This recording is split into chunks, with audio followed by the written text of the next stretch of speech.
नमस्कार, झारखंड समाचार में आप सबों का स्वागत है। आइए जानते हैं आज की ताजा खबरों को। इससे पहले आपने चैनल को सब्सक्राइब नहीं किया है तो प्लीज चैनल को सब्सक्राइब कर बेल आइकन को प्रेस कर दीजिए ताकि खबरों का अपडेट आपको मिलता रहे। आइए बढ़ते हैं खबरों की ओर। लातेहार के छिपादोहर में टीचर की मांग को लेकर छात्रों का हंगामा, स्कूल के मेन गेट में जड़ा ताला। लातेहार जिला अंतर्गत बरवाडी प्रखंड स्थित छिपादोहर के प्रोजेक्ट +2 उच्च विद्यालय में मंगलवार को छात्र छात्राओं ने जमकर हंगामा किया।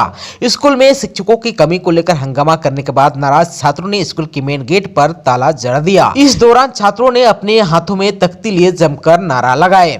स्कूल के मेन गेट पर ताला लगे रहने से मंगलवार को दिन भर पढ़ाई बाधित रही।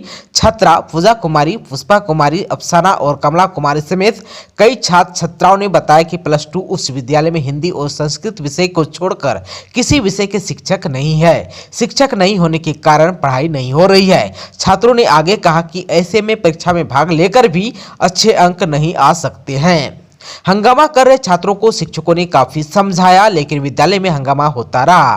काफी देर के बाद शिक्षकों ने जिला शिक्षा पदाधिकारी के कार्यालय से किसी कर्मी से बात कराने पर छात्राओं ने हंगामा और प्रदर्शन बंद कर मुख्य द्वार का ताला खोला।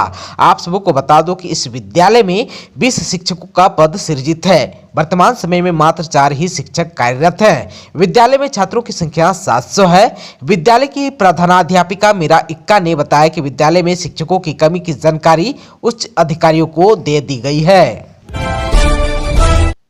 खुट्टी के पिकनिक स्पॉट में तैनात होंगे सुरक्षा बल, एसपी ने सभी थाना प्रभारियों को दिया निर्देश।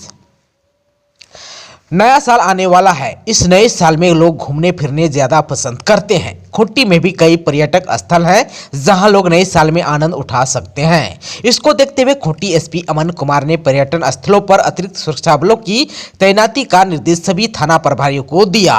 कहा कि पर्यटकों को कोई परेशानी न हो, इसके लिए सुरक्षा बलों की तैनाती की जा रही है। आप सबको बता दो कि खुट्टी के एसपी कार्यालय सभागार में मंगलवार को क्राइम मीटिंग किया गया, जिसमें एसपी अमन कुमार ने मामलों के निष्पादन की स्थिति की समीक्षा की। उन्होंने सभी थाना प्रभारी को 5 वर्ष पुराने मामलों पर विशेष फोकस करने का निर्देश दिया। 5 वर्ष पुराने मामलों का 1 माह में पूरा करने के लिए कहा है। वहीं वारंट और कुर्की जब्ती सहित अन्य मामलों का भी जल्द निष्पादन करने का निर्देश दिया। रामगढ़ की कांग्रेस विधायक की सदस्यता होगी खत्म, आईपीएल गोलीकांड में हुई 5 साल की सजा। झारखंड के कांग्रेस विधायक ममता देवी को हजारीबाग व्यवहार न्यायालय स्थित एमपी एमएलए कोर्ट ने 5 साल की सजा सुना दी। इसके साथ ही रामगढ़ के विधायक की विधानसभा की सदस्यता खत्म हो गई। सांसदों एवं विधायकों के खिलाफ चल रहे मुकदमे के स्पीडी ट्रायल के लिए गठित एमपी एमएलए कोर्ट ने मंगलवार को रामगढ़ की विधायक को आईपीएल गोलीकांड में दोषी करार देते हुए उन्हें 5 साल की सजा सुनाई। इतना ही नहीं, 5 साल की सजा के साथ साथ उन पर 10,000 रुपये का जुर्माना भी लगाया। आप सबको बता दो कि किसी भी सांसद या विधायक को अगर कोर्ट से किसी भी आपराधिक मामले में 2 साल या उससे अधिक की सजा सुनाई जाती है तो उनकी सदस्यता रद्द कर दी जाती है। यह नियम जो है सुप्रीम कोर्ट ने वर्ष 2013 में इसका प्रावधान किया था। आप सबको बता दो कि तत्काल प्रभाव से रद्द हो जाएगी ममता देवी की सदस्यता।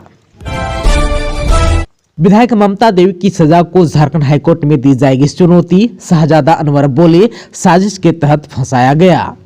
रामगढ़ के गोला गोलीकांड में विधायक ममता देवी समेत 13 दोषियों को 5-5 साल की सजा हजारीबाग एमपी एमएलए कोर्ट ने सुनाया है। इस फैसले को झारखंड हाईकोर्ट में चुनौती दी जाएगी। हजारीबाग जिला कांग्रेस कार्यालय में कार्यकारी अध्यक्ष शाहजादा अनवर ने पत्रकारों से बातचीत करते हुए ये जानकारी दी।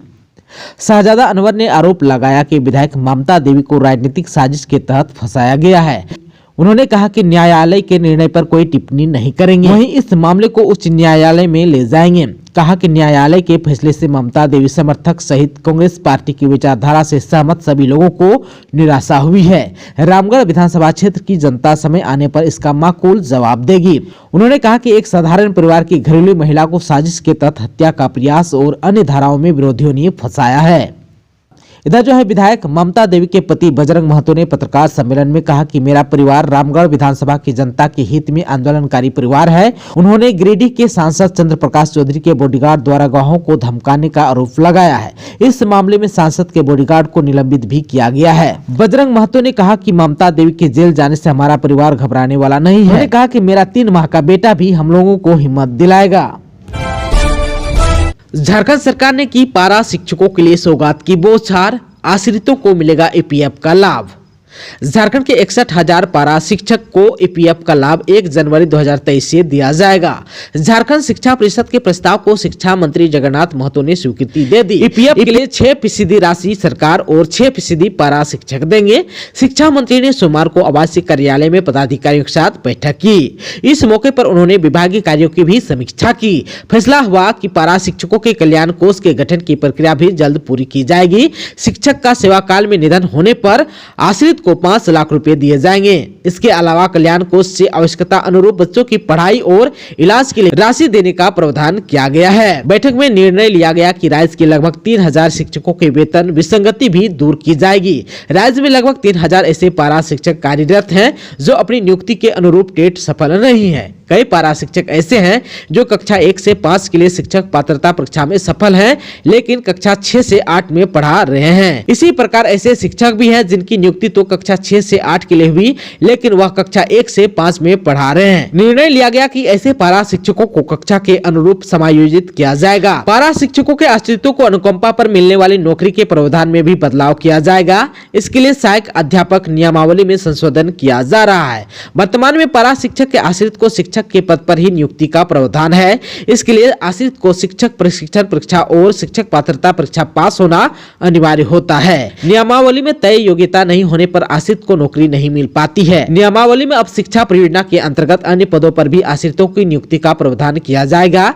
इसके साथ ही सहायक आचार्य नियुक्ति में पारा शिक्षक को ही 50% का आरक्षण मिलेगा। शिक्षा मंत्री ने पारा शिक्षकों की आकलन परीक्षा की तैयारी की जानकारी भी ली। जिन पारा शिक्षकों ने सत्यापन के लिए प्रमाण पत्र जमा नहीं किया है, उनकी सेवा समाप्त होगी। आकलन परीक्षा के लिए आवेदन जमा करने की अंतिम तिथि 31 जनवरी निर्धारित है। शिक्षा परियोजना की ओर से बताया गया कि लगभग 80% शिक्षकों के प्रमाण पत्र का सत्यापन हो गया है।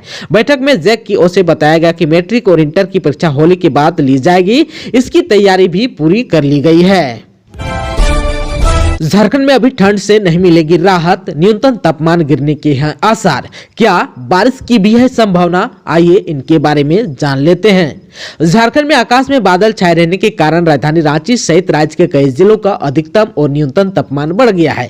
करीब करीब सभी जिलों का न्यूनतम तापमान 10 डिग्री सेल्सियस से ऊपर चल रहा है। वहीं अधिकतम तापमान 30 डिग्री सेल्सियस के आसपास पहुंच गया है। मौसम केंद्र ने पूर्व अनुमान किया है कि 14 दिसंबर से आकाश पूरी तरह से साफ हो जाएगा। उसके बाद जो है तापमान गिरने लगेगा और एक बार फिर ठंड बढ़ सकती है। न्यूनतम तापमान में 2 से 3 डिग्री सेल्सियस की गिरावट हो सकती है। मौसम वैज्ञानिकों ने कहा कि रांची और रांची के आसपास के कई इलाकों में 15 दिसंबर तक लोगों को सुबह में कोहरा और धुंध का सामना करना पड़ेगा। अधिकतम तापमान में ज्यादा परिवर्तन नहीं होगा। इस दौरान रांची का अधिकतम तापमान 26 से 27 डिग्री के बीच रहेगा। हालांकि उन्होंने बारिश की संभावना से इनकार किया है। इधर जो है सोमवार को राजधानी का न्यूनतम तापमान 12.9 डिग्री सेल्सियस रिकॉर्ड किया गया। यह सामान्य से करीब 3 डिग्री सेल्सियस ऊपर रहा। वहीं अधिकतम तापमान 30 डिग्री सेल्सियस के आसपास रिकॉर्ड किया गया। यह सामान्य से 5 डिग्री सेल्सियस अधिक रहा। आप सबको बता दूं कि 15 दिसंबर के बाद जो है न्यूनतम तापमान 10 डिग्री सेल्सियस से नीचे रह सकता है। इधर जो है देश के पहाड़ी इलाकों में बर्फबारी का कहर लगातार जारी है। हिमाचल प्रदेश के ऊंचाई वाले इलाकों में लगातार बर्फबारी देखने को मिल रही है। इस वजह से राज्य के निचले इलाकों में घना कोहरा देखने को मिल रहा है। वहीं उत्तराखंड के कुछ इलाकों में बर्फबारी देखने को मिल रहा है, जिस वजह से वहां के भी तापमान में गिरावट देखने को मिली है। खतियानी जोहार यात्रा के दौरान सीएम हेमंत ने 1932 मुद्दे पर बीजेपी को घेरा, विपक्ष को दिया झारखंड विरोधी करार। मुख्यमंत्री हेमंत सोरेन की खतियानी जोहार यात्रा सोमवार को गुमला में शुरू हुई। यात्रा को संबोधित करते हुए मुख्यमंत्री ने कहा कि पूर्व की सरकार 1985 बिल को लेकर आई थी। ओबीसी आरक्षण को इन्होंने 14% किया था। हमने 1932 खतियान विधेयक और ओबीसी को 27% आरक्षण विधेयक विधानसभा से पारित कराया, जिसे केंद्र सरकार को भेजा जाएगा। यही सब जो है देख झारखंड विरोधी विपक्ष परेशान है। मुख्यमंत्री ने कहा कि जब हमारे वीर क्रांतिकारी आदिवासी मूलवासी अपने हक की लड़ाई लड़ते थे, राज्य की मांग करते थे, तो कहते थे, उस समय लोगों का नारा था कैसे लेंगे झारखंड, लड़के लेंगे झारखंड। हमें जो है अथक संघर्ष के बाद जो है अपना राज्य मिला, मगर 20 साल राज करने वाले षड्यंत्रकारियों ने लोगों का सिर्फ शोषण किया। सीएम ने कहा कि झारखंड राज्य अलग हुए 20 साल से भी अधिक हो गया। इसमें 15 से 16 साल भाजपा ने शासन किया। उस सरकार ने राज्य को खोखला कर दिया। 5, 10, 15, 20 साल से लोग अपने अधिकारियों के लिए ब्लॉक ऑफिस का चक्कर लगाते लगाते थक जाते थे। हमने इस व्यवस्था को बदला, लोगों के द्वार पर शासन प्रशासन को भेजा। सुलग रहा है कुर्मियों का आंदोलन, दिल्ली में सांसद भवन घेरा, केंद्र सरकार से की एसटी में शामिल करने की मांग। कुर्मी को एसटी की सूची में शामिल करने की मांग को लेकर सोमवार को टोटमी कुर्मी यानी कि कुर्मी समाज के बैनर तले संसद भवन का घेराव किया गया। झारखंड सहित ओडिशा, पश्चिम बंगाल के कुर्मी नेताओं ने संसद भवन के घेराव के क्रम में दिल्ली के जंतर मंतर पर शक्ति प्रदर्शन भी किया। एसटी की सूची में शामिल किए जाने की मांग को लेकर हुंकार भी भरी। इधर प्रदर्शन को संबोधित करते हुए पूर्व सांसद शैलेंद्र महतो ने कहा कि कुर्मी समाज की अनुसूचित जनजाति में शामिल करने की मांग वर्षों पुरानी है। आजादी के पहले कुर्मी समाज जनजाति वर्ग में शामिल था, लेकिन 6 सितंबर 1950 को केंद्र सरकार द्वारा जारी अनुसूचित जनजाति की सूची से कुर्मी समाज को बाहर कर पिछड़े वर्ग में शामिल कर दिया गया।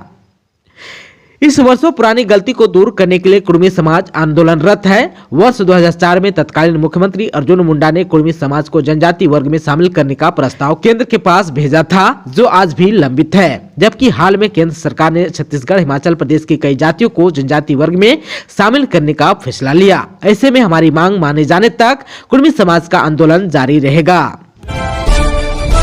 पूजा सिंघल को नहीं मिली जमानत, अब 2 जनवरी को होगी सुनवाई, फिर हुई रिम्स में भर्ती। मनी लॉन्ड्रिंग के आरोप में गिरफ्तार पूजा सिंघल की जमानत याचिका पर अब 2 जनवरी को सुनवाई होगी। सुप्रीम कोर्ट ने याचिका पर सुनवाई के लिए यह तिथि निर्धारित की है। साथ ही ईडी को नोटिस जारी कर मामले में अपना पक्ष रखने का निर्देश भी दिया है। सुप्रीम कोर्ट में पूजा सिंघल की जमानत याचिका पर सोमवार को सुनवाई न्यायमूर्ति न्यायाधीश संजीव किशन कौल और न्यायमूर्ति न्यायाधीश अभय एस ओका की खंडपीठ ने की। इधर निलंबित आईएएस पूजा सिंघल की तबीयत होटवार जेल में सोमवार की शाम 7:30 बजे अचानक खराब हो गई। बेचैनी की शिकायत पर जेल के डॉक्टर ने पूजा सिंघल की जांच की और तुरंत उन्हें डॉक्टरों को दिखाने के लिए रिम्स भेज दिया। सोमवार की रात करीब 8:10 के करीब होटवार जेल से रिम्स के इमरजेंसी लाया गया। वहां जांच करने के बाद उन्हें पेइंग वार्ड यानी कि कमरा संख्या 11A में भर्ती कराया गया। विज्ञान प्रदर्शनी में रॉकेट ब्लास्ट, 11 स्टूडेंट घायल। झारखंड में गलती से उड़ने की जगह दबा दिया फटने वाला बटन। झारखंड के पूर्वी सिंहभूम के घाटशिला कॉलेज में सोमवार को छात्र छात्राओं ने मॉडल की प्रदर्शनी लगाई थी। इंटर फिजिक्स के छात्र रॉकेट का मॉडल दिखा रहे थे, लेकिन गलत बटन दबाने के कारण रॉकेट में विस्फोट हो गया। विस्फोट में 2 छात्राओं समेत 11 बच्चे जख्मी हो गए। घायल नूर इस्लाम, मोहम्मद अशरफ और दुर्गा नमाता को सुनने में परेशानी होने के कारण उन्हें एमजीएम अस्पताल में रेफर किया गया। प्रदर्शनी में इंटर के छात्र नफीस अख्तर, उमे अजगा और छात्रा कुलसुम परवीन ने रॉकेट बनाया था। रॉकेट के लिए 2 स्विच बनाए गए थे। पहला बटन ऑन करने से रॉकेट कुछ ऊंचाई तक उड़ता था, दूसरा बटन ऑन करने से उसमें विस्फोट होता और पैराशूट निकलता। रॉकेट में पोटेशियम नाइट्रेट और शुगर का इस्तेमाल किया गया था। छात्र ने गलती से रॉकेट उड़ाने के लिए ऑन किए जाने वाले बटन की बजाय विस्फोट वाला बटन दबा दिया। इंटर के फिजिक्स के शिक्षक मोहम्मद शाहिद इकबाल ने बताया कि छात्र उनके नेतृत्व में रॉकेट की तैयारी 2 महीने से कर रहे थे। रॉकेट का वजन 2 किलो का था। इसमें पीवीसी का इस्तेमाल भी किया गया था। घटना की सूचना घाटशिला कॉलेज के प्राचार्य डॉक्टर आर.के. चौधरी और वीडियो कुमार एस. अभिनव को दी गई। वीडियो प्रदर्शन में निर्णायक मंडली के सदस्य में शामिल थे। उन्होंने तत्काल अपने वाहन से घायल छात्रों और अन्य को तुरंत नजदीकी अस्पताल भेजा गया। सभी सुरक्षित बताए गए हैं। दोस्तों, अभी तक आपने चैनल को सब्सक्राइब नहीं किया है तो प्लीज चैनल को सब्सक्राइब कर बेल आइकन को प्रेस कर दीजिए, ताकि खबरों का अपडेट आपको मिलता रहे। इसके साथ ही आज की खबरों में बस इतना ही। हमें दीजिए इजाजत। नमस्कार।